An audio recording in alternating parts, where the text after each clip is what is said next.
The early morning sunlight streamed through the blinds, casting slanted lines across my desk. The mug of coffee in front of me had long gone cold, forgotten amidst the pile of unfinished reports and the constant buzz of notifications on my phone. Just as I reached for another sip, my phone rang. The screen displayed a familiar name, Dr. Sarah Patel, a friend and gynecologist at the local hospital. "Hey, Sarah. What's up?" I answered, trying to keep the weariness out of my voice. "Hi, I can congratulate you, young dad. Your wife came for a checkup, she's already 3 months pregnant." Her words hung in the air, a leaden weight that dropped into my stomach. Pregnant? 3 months? My mind raced, clashing with the stark reality of my situation. I was infertile.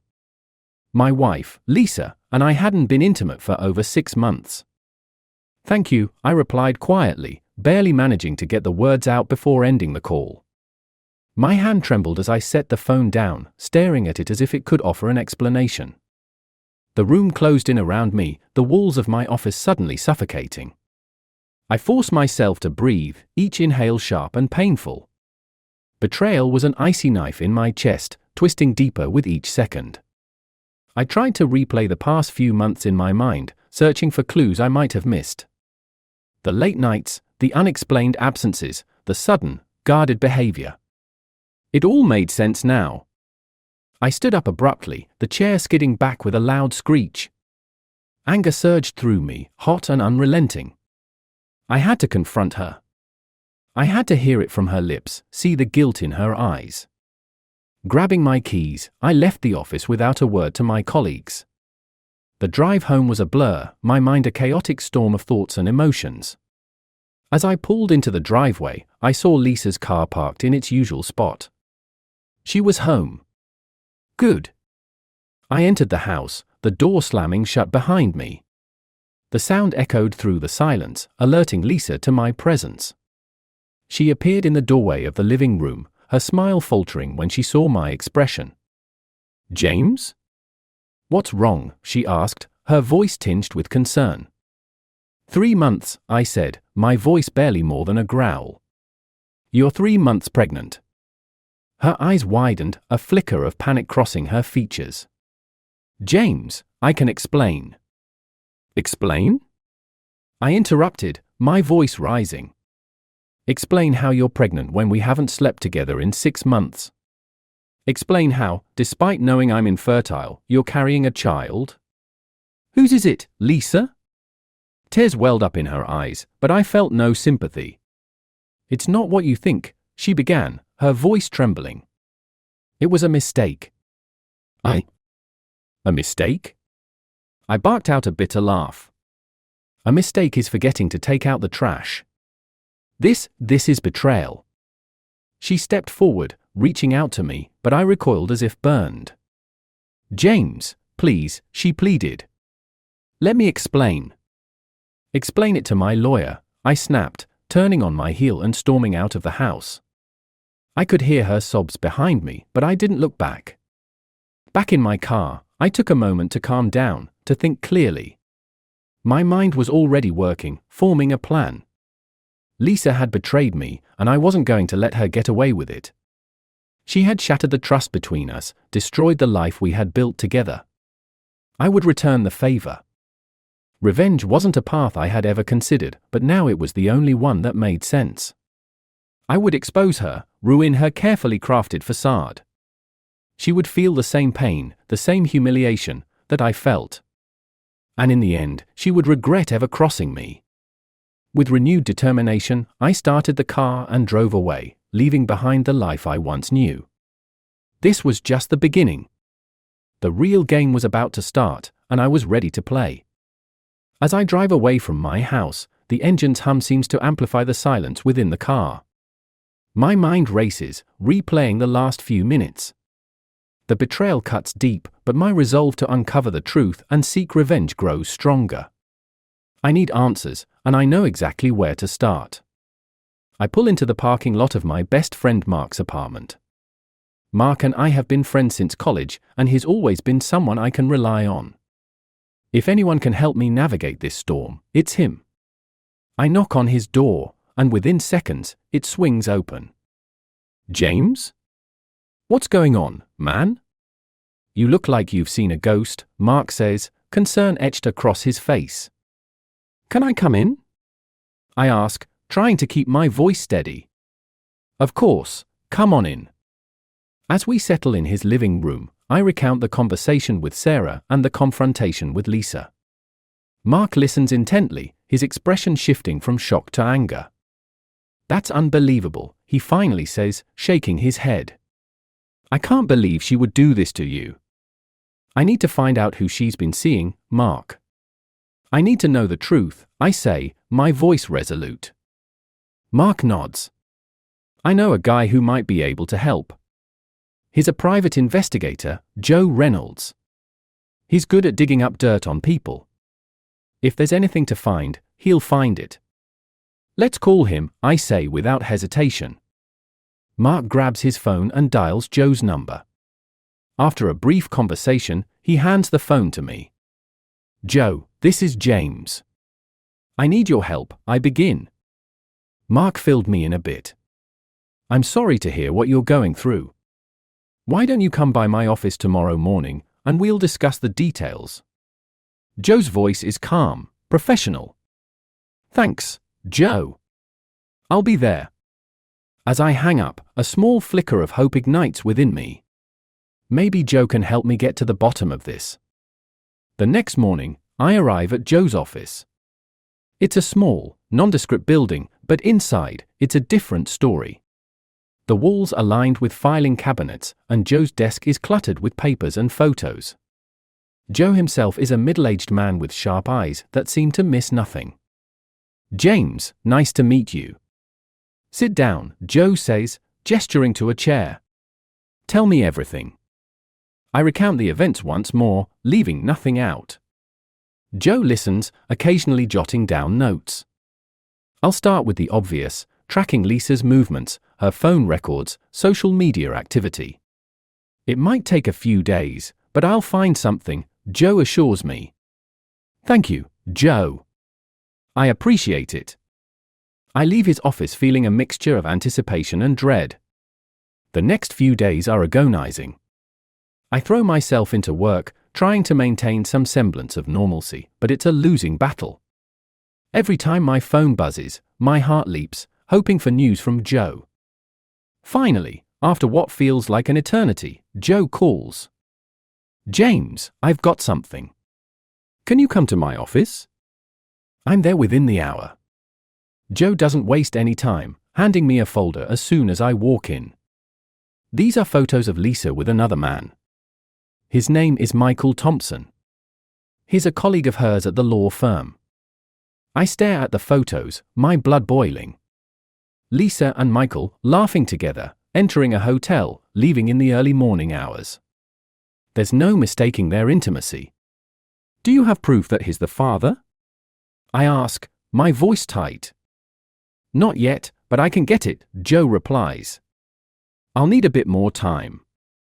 Do it, I say, my resolve hardening. I want this nailed down. As I leave Joe's office, a new plan begins to form in my mind. It's not enough to just confront Lisa and Michael. I need to destroy them, make them feel the pain they've inflicted on me. But I need more information, more leverage. That night, I meet Mark for drinks at our usual bar. I fill him in on Joe's findings. Michael Thompson, who? I think I've heard of him. Isn't he one of those hotshot lawyers? Mark asks, swirling his drink. Yeah, that's the one, I reply, bitterness creeping into my voice. Listen, James, you need to be careful. This kind of thing can get messy fast. Have you thought about what you're going to do next? I have, I say, my voice steady. I'm going to destroy their lives, just like they've destroyed mine. But I need your help, Mark. Anything you need, man. Just tell me. I need to know everything about Michael, his habits, his weaknesses, everything. And I need to keep an eye on Lisa, make sure she doesn't suspect anything. Can you help me with that? Mark nods. I've got your back, James. We'll get through this together. As we clink our glasses, I feel a grim determination settling over me. The pieces are starting to fall into place. Lisa and Michael have no idea what's coming. This is just the beginning. The real game is about to start, and I'm ready to play. The following days are a whirlwind of activity. Joe digs deeper into Michael's background, uncovering details about his personal and professional life. Mark helps me keep tabs on Lisa, noting her every move. Each new piece of information fuels my resolve. One evening, as I'm going through Joe's latest report, my phone rings. It's Lisa. "James, we need to talk," she says, her voice strained. "About what?" I ask, feigning ignorance. "About us. About what's been happening." I take a deep breath, steeling myself. "All right. Let's talk." As I hang up, I know that this conversation will be a turning point. Lisa's betrayal has set us on a collision course, and there's no turning back. The truth is out there, waiting to be fully uncovered. And when it is, I'll be ready to take my revenge. The evening air is thick with tension as I make my way home, my mind churning with the impending confrontation. Lisa's call has set the stage for the next act in this unfolding drama. As I pull into the driveway, I take a moment to steady myself, rehearsing the lines I've been preparing all day. The house is eerily quiet when I enter, the only sound the ticking of the clock in the hallway. I find Lisa in the living room, sitting on the edge of the couch, her hands clasped tightly in her lap. Her eyes meet mine, a mixture of anxiety and determination in them. "James, we need to talk," she says, her voice wavering slightly. I nod, taking a seat opposite her. "Yes, we do. You start." She takes a deep breath, as if gathering her strength. "I know you're hurt and angry, and you have every right to be. I made a terrible mistake, and I'm so sorry for the pain I've caused you." "Who is he?" I interrupt, my voice cold and unyielding. "His name is Michael," she admits, her eyes dropping to her hands. "He's a colleague. It started when we were working late on a case together. It was just supposed to be one night, but it turned into something more." I feel a fresh wave of anger surging through me, but I force myself to remain calm. "How long?" I ask, my voice tight. 6 months, she whispers. It's been going on for 6 months. The confirmation of the affair's duration sends a spike of pain through me, but it also solidifies my resolve. "And the baby?" I ask, already knowing the answer. "It's his," she says, tears streaming down her face. "I never meant for it to go this far, James. I was going to end it, but then I found out I was pregnant." I sit back, absorbing her words. The betrayal stings, but there's a part of me that almost feels numb to it now. "Why didn't you tell me sooner?" I ask, my voice hollow. "I was scared," she admits. "Scared of losing everything, scared of what you would do. I didn't know how to tell you." "You should have thought about that before you started sleeping with him," I snap, unable to contain my bitterness. "I know," she says, her voice breaking. "I know I've ruined everything. But I still love you, James. I want to fix this, if we can." "Fix this?" I laugh, a harsh, humorless sound. "You think we can fix this? You've been lying to me for 6 months, Lisa. You're carrying another man's child. How do we come back from that?" "I don't know," she sobs. "But I want to try. Please, James, give me a chance." I stand up, unable to sit any longer. "I need time to think," I say, my voice hard. "I can't deal with this right now." Without another word, I leave the house, the door slamming shut behind me. I get in my car and drive, not caring where I'm going. I just need to get away, to clear my head. I end up at Mark's apartment again, the only place that feels remotely safe right now. He answers the door, taking one look at my face and stepping aside to let me in. "How did it go?" he asks, handing me a beer. About as well as you'd expect, I say, sinking into his couch. She admitted everything. 6 months, Mark. It's been going on for 6 months. Damn, he mutters, shaking his head. I'm sorry, man. That's rough. I take a long swig of the beer, the cold liquid doing little to numb the pain. She wants to fix things, I say bitterly. As if that's even possible. Do you want to? He asks, his eyes serious. Do you want to try and work things out with her? I shake my head, feeling the anger rising again. No. I want to make them pay. Both of them. Mark nods, his expression grim. Then we need to get more leverage. Joe's already on it, but we need to be smart about this. What do you have in mind? I ask, curious despite my anger. We need to find out more about Michael, Mark says. His weaknesses, his secrets. Everyone has skeletons in their closet. We just need to find his. The next few days are a blur of activity. Joe continues his investigation into Michael, uncovering more about his personal life. It turns out Michael isn't as squeaky clean as he appears. Joe discovers a history of questionable business dealings and a potential affair with another colleague before Lisa. It's exactly the kind of dirt I need. One evening, Joe calls with a breakthrough. James, I've got something big. Can you meet me at my office? I arrive at Joe's office, my heart pounding with anticipation. He hands me a folder, and as I open it, my eyes widen in shock. Inside are documents linking Michael to a major embezzlement scheme at his law firm. If this gets out, it will ruin his career and possibly land him in prison. This is it, I say, a cold smile forming on my lips. This is what I need. Be careful with this, Joe warns. This kind of information can be dangerous. Make sure you know what you're doing. I know exactly what I'm doing, I reply, my resolve stronger than ever. Thank you, Joe. You've been a great help. As I leave Joe's office, I feel a sense of satisfaction. The pieces are finally falling into place. I have the leverage I need to destroy Michael and take my revenge on Lisa. The game is about to enter its final stage, and I'm ready to make my move. The next day, I arrange a meeting with Michael. I call his office, posing as a potential client in need of legal advice. He agrees to meet me at a local coffee shop. As I wait for him to arrive, I go over my plan one last time, making sure everything is perfect. Michael walks in, a confident smile on his face. He has no idea what's coming. I stand up, extending my hand. Mr. Thompson? James Carter. Thank you for meeting with me. Of course, he says, shaking my hand. What can I help you with today?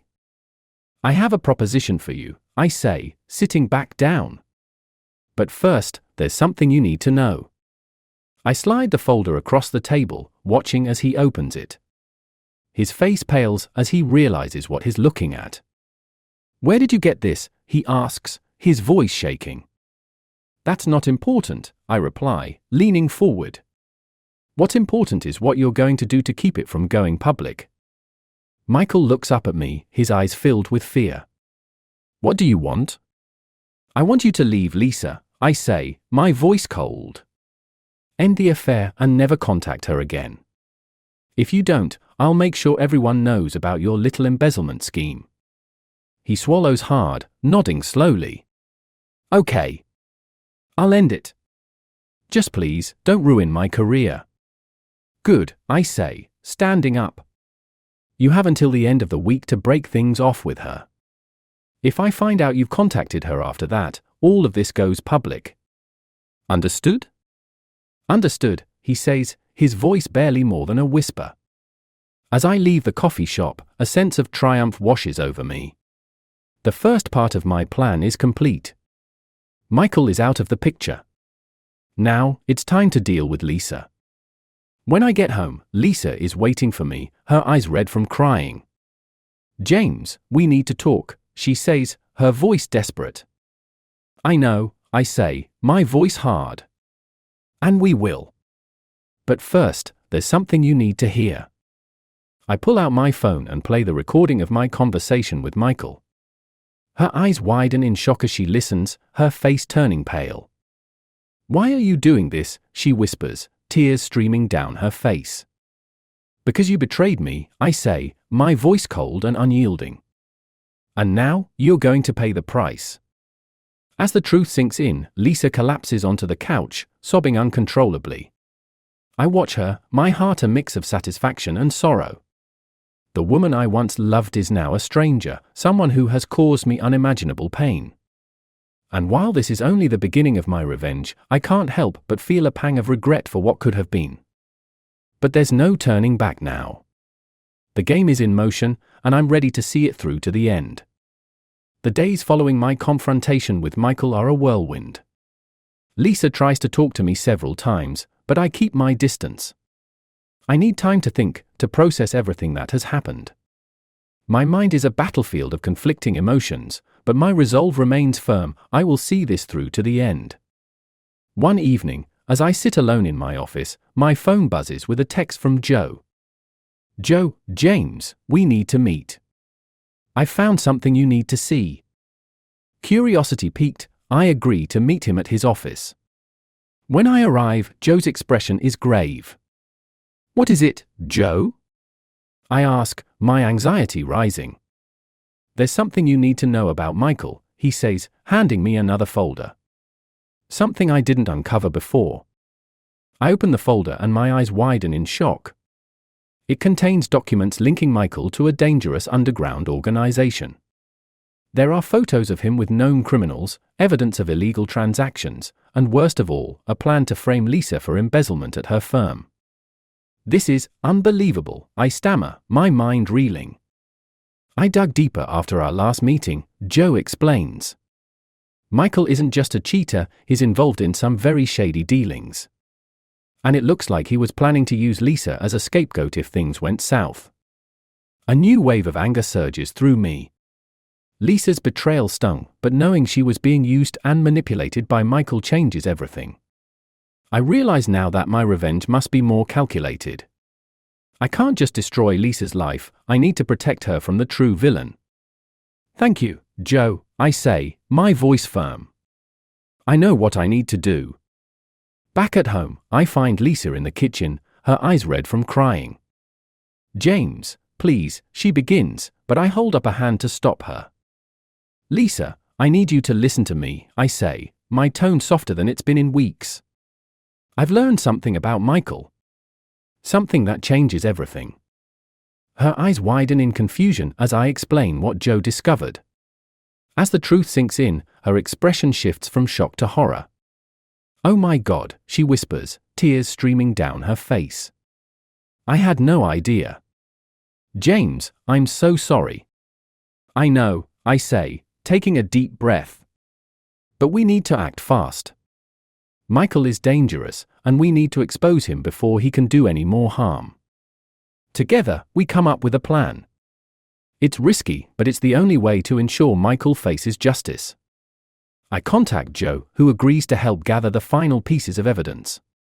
Mark also steps in, using his connections to ensure our plan goes smoothly. The next day, Lisa arranges a meeting with Michael, pretending to want to discuss their relationship. She wears a hidden wire, provided by Joe, to record their conversation. I wait nearby, my heart pounding with anticipation.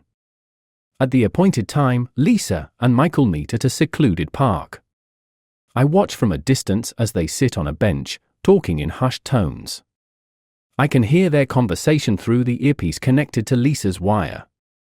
"Michael, we need to talk about us," Lisa says, her voice trembling slightly. "What is there to talk about?" Michael replies, his tone dismissive. "It's over, Lisa. You know that."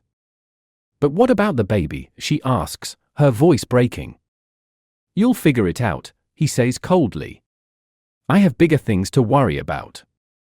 "What about the money, Michael?" she presses. "The money from the firm?" There's a brief silence, and I can almost hear Michael's brain working. "What do you mean?" he asks, his voice suddenly cautious. You know what I mean, Lisa says, her voice gaining strength. The money you've been embezzling. The deals with those criminals. Michael stands abruptly, his face twisted in anger. You don't know what you're talking about. Oh, but I do, Lisa says, standing as well. And I have proof. Before Michael can react, Joe and Mark, who have been hiding nearby, step out of the shadows. Joe holds up a recorder, his expression grim. It's over, Michael, Joe says. We have everything we need to put you away for a long time. Michael's eyes dart around, panic setting in. You set me up, he snarls at Lisa. You'll regret this. No, Michael, Lisa says, her voice steady. You're the one who will regret it. As police officers emerge to arrest Michael, I step out from my hiding spot, approaching Lisa. She looks at me, tears in her eyes. James, I'm so sorry for everything, she says, her voice choked with emotion. I never meant for any of this to happen. I know, I say, pulling her into a hug. I know. In the days that follow, the evidence against Michael is made public. The news of his arrest and his criminal activities spreads quickly, and he is soon facing multiple charges. Lisa's name is cleared, and the firm issues a public apology for the unwarranted suspicion against her. As for us, Lisa and I begin the slow process of rebuilding our relationship. It's not easy, and there are many difficult conversations and painful memories to navigate. But we are both committed to healing and moving forward. One evening, as we sit together on the porch, Lisa turns to me, her eyes filled with gratitude. Thank you, James, she says softly. Thank you for giving us a second chance. I smile, squeezing her hand. We've been through hell, but we made it out the other side. Together. As we watch the sunset, I feel a sense of peace I haven't felt in months. The road ahead is still uncertain, but for the first time, I feel hopeful. We have faced our demons, and while the scars remain, they serve as a reminder of our strength and resilience. In the end, the truth set us free, and we emerge stronger for it. The game is over, but our journey has just begun. And together, we will face whatever comes next.